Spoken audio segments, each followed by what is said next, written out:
നമസ്കാരം. രണ്ടാം പിണറായി സർക്കാരിന്റെ കാലത്ത് അന്നത്തെ മുഖ്യമന്ത്രിയായിരുന്ന പിണറായി വിജയൻ യാതൊരു ആവശ്യവുമില്ലാതെ പൊതുഖജനാവിലെ കോടികൾ മുടക്കി കൂട്ടുമന്ത്രിമാരെയും കൂട്ടി കാസർഗോഡ് മുതൽ പാറശാല വരെ നടത്തിയ കുപ്രസിദ്ധമായിട്ടുള്ള ഒരു യാത്രയായിരുന്നു നവകേരള സർക്കിട്ട്. ഈ നവകേരള സർക്കിട്ടിനിടയിൽ പിണറായി വിജയനെ കരിങ്കൊടി കാണിച്ച യൂത്ത് കോൺഗ്രസ് KSU നേതാക്കളെ ആലപ്പുഴ താലൂക്ക് ആശുപത്രിയുടെ മുന്നിൽ വെച്ച് മുഖ്യമന്ത്രിയുടെ ഗൺമാനും അംഗരക്ഷകനും ചേർന്ന് മർദ്ദിച്ച് അവശരാക്കിയതൊക്കെ നമ്മൾ കണ്ടതാണ്. അതിനുശേഷം അത് കേസായി, കോടതിയിലെത്തി. കോടതിയിൽ പോലും ഈ ഗൺമാനും അംഗരക്ഷകരും ഹാജരാകാൻ തയ്യാറായില്ല. പിണറായി വിജയൻ്റെ കീഴിലുണ്ടായിരുന്ന പോലീസും ക്രൈംബ്രാഞ്ചുമൊക്കെ ക്ലീൻ ചിറ്റാണ് ഇത്രയധികം തെളിവുകൾ ഉണ്ടായിരുന്ന ഒരു കേസിൽ ആ ഗൺമാനും അംഗരക്ഷകനും കൊടുത്തത്. പിന്നീട് UDF സർക്കാർ അധികാരത്തിലെത്തി. അധികാരം ഏറ്റെടുത്ത് മണിക്കൂറുകൾക്കുള്ളിൽ അവരെടുത്ത ഒരു തീരുമാനം ഈ കേസ് പുനരന്വേഷിക്കാനായി പ്രത്യേക അന്വേഷണ സംഘത്തെ രൂപീകരിക്കുക എന്നുള്ളതായിരുന്നു. പ്രത്യേക അന്വേഷണ സംഘത്തെ രൂപീകരിച്ചു. ആ അന്വേഷണ സംഘത്തിൻ്റെ തലവനായി CPMൻ്റെ എക്കാലത്തെയും കണ്ണിലെ കരടായ ഷൗക്കത്ത് അലിയെ നിയമിച്ചു. അതിനുശേഷമാണ് ഈ അന്വേഷണം ത്വരിതഗതിയിലായത്. ഒന്നുകൂടി പറയട്ടെ, ഈ കേസിൻ്റെ അന്ന് ഈ ഗൺമാൻ്റെയും അംഗരക്ഷകൻ്റെയും ക്രൂരമർദ്ദനമേറ്റ AD തോമസ് എന്ന ചെറുപ്പക്കാരൻ ഇപ്പോൾ ആലപ്പുഴ MLA ആയി നിയമസഭയിലുണ്ട്. എന്തായാലും SIT അന്വേഷണം തുടങ്ങിയതോടെ അന്നത്തെ ക്രമസമാധാന ചുമതലയുണ്ടായിരുന്ന ADGP MR അജിത് കുമാറിൻ്റെ ഓഫീസ് കേന്ദ്രീകരിച്ചും അന്വേഷണം നടന്നു. അവിടെ ഗ്രേഡ് SIമാരായിരുന്ന രണ്ടുപേർ, ഗിരീഷും ശ്രീകാന്തും, ഇവർ രണ്ടുപേരും അന്ന് ഈ കേസ് അന്വേഷിച്ച DYSPയെ തിരുവനന്തപുരത്തേക്ക് വിളിച്ചു വരുത്തുകയും ഭീഷണിപ്പെടുത്തി, സമ്മർദ്ദപ്പെടുത്തിയും ഭീഷണിപ്പെടുത്തിയുമൊക്കെ ഈ റിപ്പോർട്ട് തിരുത്തുകയും ഒക്കെ ചെയ്തു എന്നുള്ളൊരു വാർത്ത പുറത്തു വന്നിരുന്നു. അതിനുശേഷം ഈ ഗൺമാനും അംഗരക്ഷകനും അടക്കമുള്ള 5 പ്രതികൾ മുൻകൂർ ജാമ്യാപേക്ഷയുമായി കോടതിയെ സമീപിച്ചു. കോടതി ജാമ്യം അനുവദിച്ചു.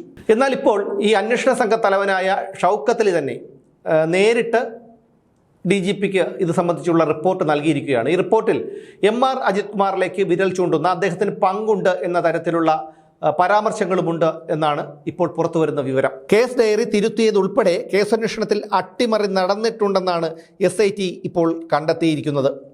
ഈ ക്രമസമാധാന ചുമതലയുണ്ടായിരുന്ന ADGP ആയിരുന്നു അന്ന് MR അജിത് കുമാർ. ഈ MR അജിത് കുമാറിനെതിരായ ഉദ്യോഗസ്ഥരുടെ മൊഴിയും രേഖകളും അടക്കമുള്ള ഭാഗങ്ങളൊക്കെ ഈ റിപ്പോർട്ടിലൂടെ നൽകിയിട്ടുണ്ട്. ഈ നേതാക്കളെ മർദ്ദിച്ച കേസിലെ അന്വേഷണ ഉദ്യോഗസ്ഥരെ വിളിച്ചു വരുത്തി ഓഫീസിൽ വെച്ച് കേസ് ഡയറി തിരുത്തിയെന്നാണ് മുൻ അന്വേഷണ സംഘം ADGPക്കെതിരെ മൊഴി നൽകിയിട്ടുള്ളത്. ADGP അജിത് കുമാറിൻ്റെ അറിവോടെയാണ് ഗ്രേഡ് SIമാരായ ശ്രീകാന്തും ഗിരീഷും ചേർന്ന് രേഖകൾ തിരുത്തുകയും ഭീഷണിപ്പെടുത്തുകയും ഒക്കെ ചെയ്തുവെന്ന് ആദ്യ അന്വേഷണ സംഘത്തിൻ്റെ മൊഴിയുണ്ട്.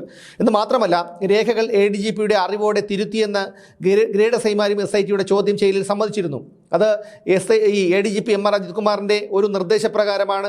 അദ്ദേഹം പറഞ്ഞതനുസരിച്ചാണ് ഈ രേഖകൾ തിരുത്തിയതെന്നാണ് പൊട്ടിക്കരഞ്ഞുകൊണ്ട് അന്ന് ഈ ഗ്രേഡ് SIമാർ SITയുടെ ചോദ്യം ചെയ്യലിൽ സമ്മതിച്ചത്. പിന്നീടാണ് കൃത്രിമം നടത്തിയ സ്ഥലത്ത് തെളിവെടുപ്പ് നടത്തിയത്.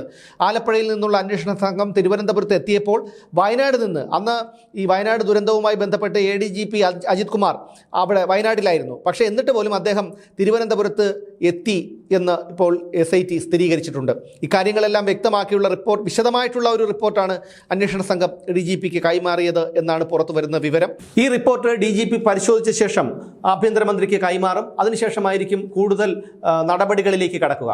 അന്ന് MR അജിത് കുമാറിനെതിരെ പരാമർശം ഈ റിപ്പോർട്ടിലുണ്ടെങ്കിൽ അദ്ദേഹത്തിനെതിരെ കർശനമായിട്ടുള്ള നടപടി എടുക്കുമെന്ന് ഇന്നത്തെ ആഭ്യന്തരമന്ത്രിയായ രമേശ് ചെന്നിത്തല തന്നെ മുമ്പ് പറഞ്ഞിട്ടുള്ളതാണ്. അതുകൊണ്ട് തന്നെ MR അജിത് കുമാറിനെ സംബന്ധിച്ചിടത്തോളം ഈ ഒരു റിപ്പോർട്ട് അത് വളരെ നിർണായകമാണ്.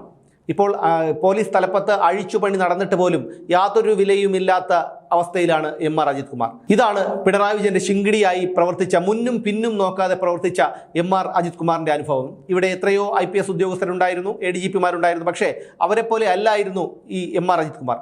പിണറായി വിജയൻ എന്തോ പറഞ്ഞാലും അത് ചെയ്യാനും അതിനുവേണ്ടി പ്രവർത്തിക്കാനും തയ്യാറായിട്ടുള്ള ഒരു ഉദ്യോഗസ്ഥനായിരുന്നു. അതിൻ്റെ ഫലമാണ് അദ്ദേഹം ഇപ്പോൾ അനുഭവിക്കുന്നത്. എന്തായാലും ഈ അന്തിമ റിപ്പോർട്ട് DGPക്ക് കൈമാറുകയും DGP അത് പരിശോധിച്ച ശേഷം ആഭ്യന്തരമന്ത്രിക്ക് കൈമാറുകയും ചെയ്ത സ്ഥിതിക്ക് രമേശ് ചെന്നിത്തലയുടെ ഭാഗത്തു നിന്ന് തീർച്ചയായും MR അജിത് കുമാറിനെതിരെയുള്ള ഒരു തീരുമാനം ഉണ്ടാകുമെന്നുള്ള കാര്യം ഉറപ്പാണ്.